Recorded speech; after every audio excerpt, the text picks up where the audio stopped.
I came before her, madam. Hey, and hold your plates. Madam, over here.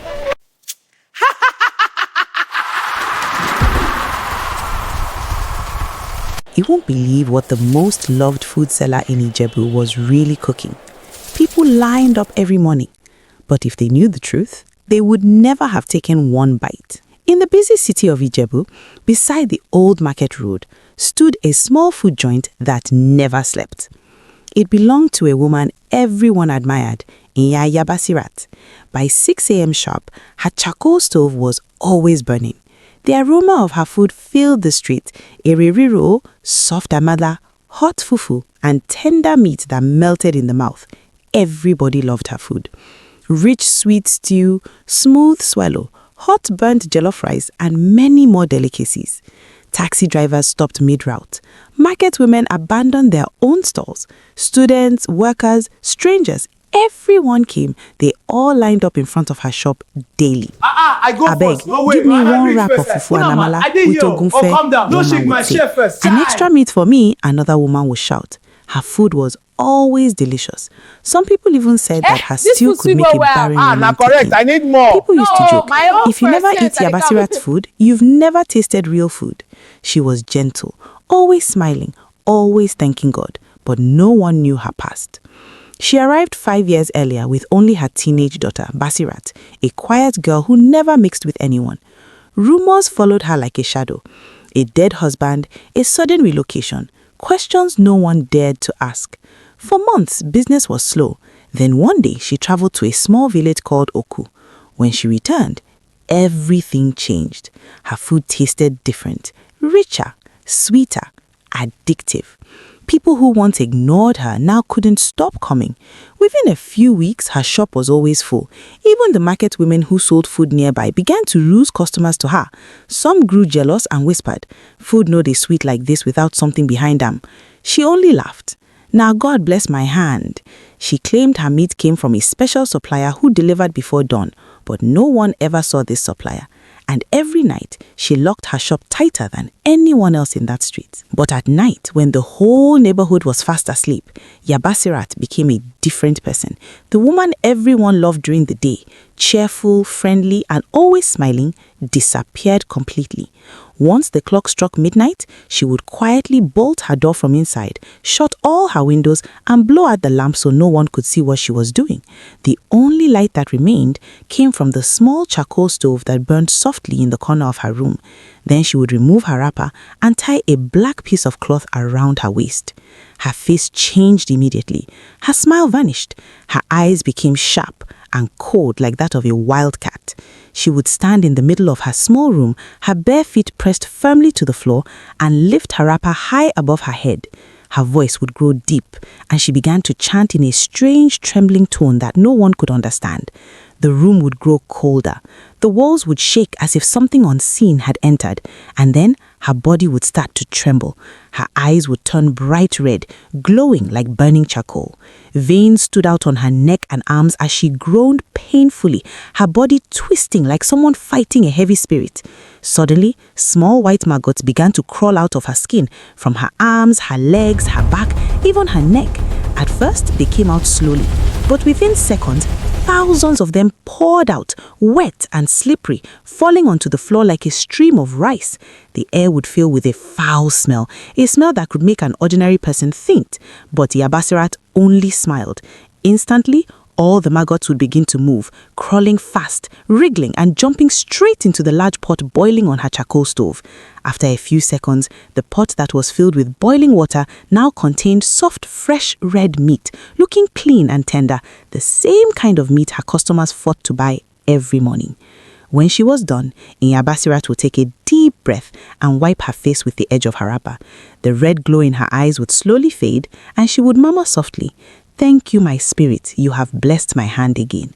Then she would pour the meat into a big bowl and cover it carefully. No one ever saw where her meat came from because it was never from the market. She never bought goat meat. She never bought cow meat.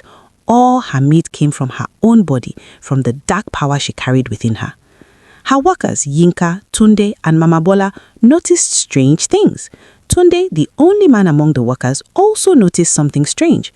Sometimes when he came to open the shop early in the morning, he would see smoke coming out of the pots, even though no one had started cooking yet. One morning, he opened one of the pots and jumped back in shock. The meat inside was already cooked, soft, brown, and smelling delicious, but there was no fire under the stove. He rubbed his eyes, thinking maybe he was dreaming.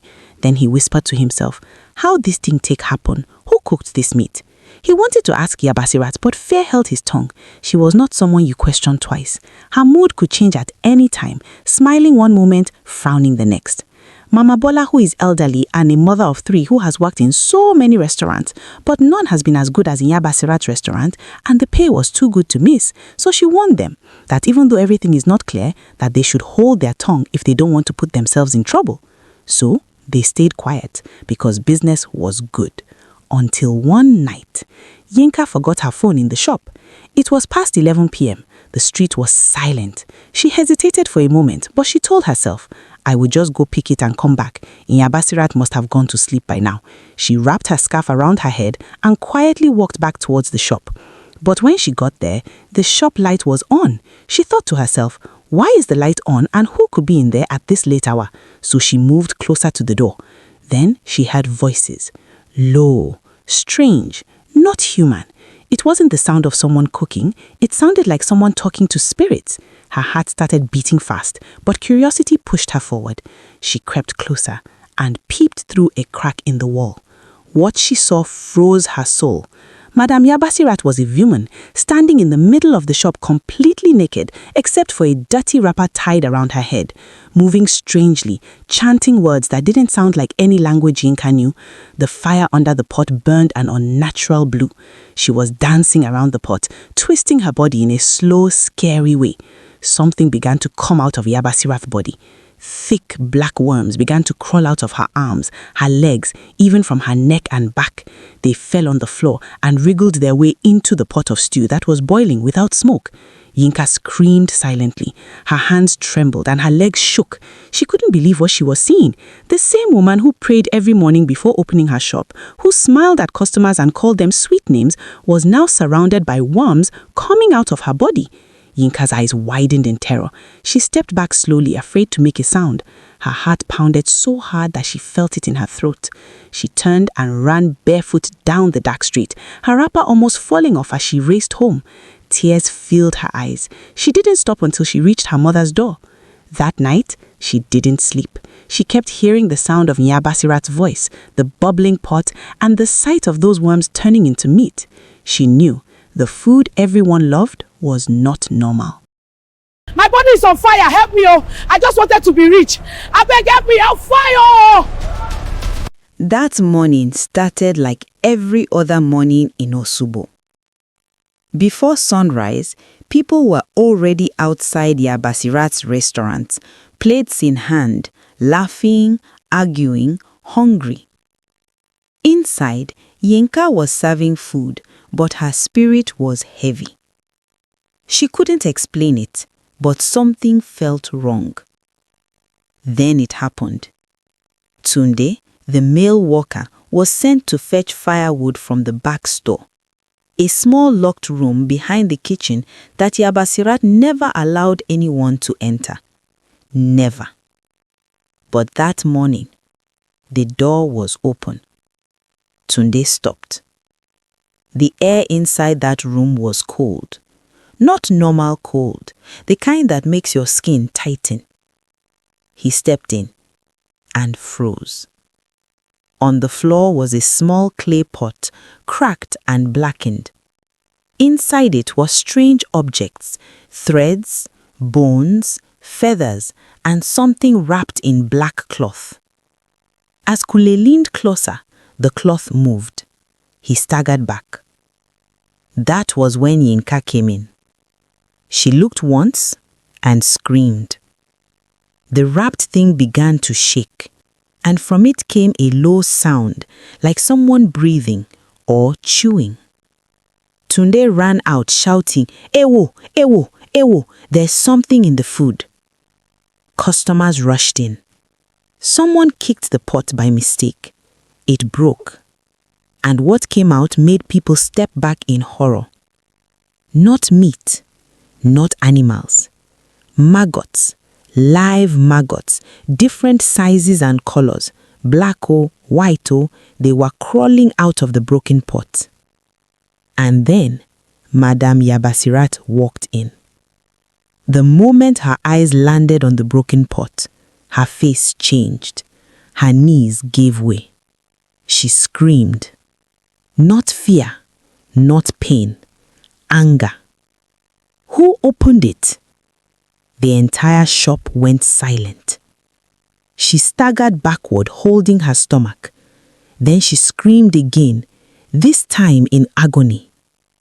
Ah, it's burning me! People rushed towards her.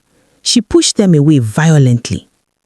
Her voice dropped, changed. You are not supposed to see it. She began to shake. Sweat poured down her face. Her mouth opened, and the truth poured out with it. I didn't kill anyone. I only borrowed power. What comes from me at night becomes what you eat in the morning. Plates fell. People screamed. Someone shouted, Jesus! Another yelled, Na juju! The pots on the stove began to move. The smell changed. What once pulled people in now pushed them away. That was when Madame Yabasirat screamed the words that shattered the city. The meat is not from cow. It is from these maggots that come from my body. Pandemonium. People ran. People vomited. People prayed. She clutched her head, screaming, They are angry. You people have broken the seal.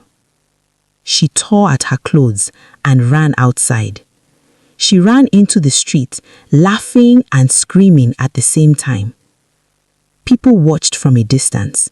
No one touched her.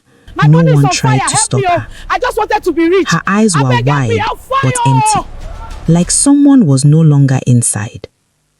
She ran past shops, past shouting crowds, past prayers and curses. Then she turned a corner. And that was the last time anyone ever saw Madame Yabasirat. No body, no arrest, no trace. It was as if the earth opened and swallowed her. That night, Osubo did not sleep. People said they heard strange sounds near the restaurant. Not shouting, not fire, just a low humming sound, like someone breathing or chewing. Then morning came, and with it, ashes. The entire shop was gone. Not half burnt, not damaged, gone. Pots melted, walls collapsed, the ground itself was black. No smell of petrol, no sign of kerosene, no one saw fire. The neighbors swore there was no smoke in the night. One moment, the shop was there. The next, nothing. Since that day, Osubo changed. People stopped eating outside. Some poured away food they bought the day before. Some fasted and prayed. Some swore never to taste roadside food again. New food sellers tried to open shops on that street. None lasted. Either sickness, or strange dreams, or fear that chased customers away. Old women still whisper when they pass the place. Not every sweet thing is a blessing. Some food feeds the body and feeds something else.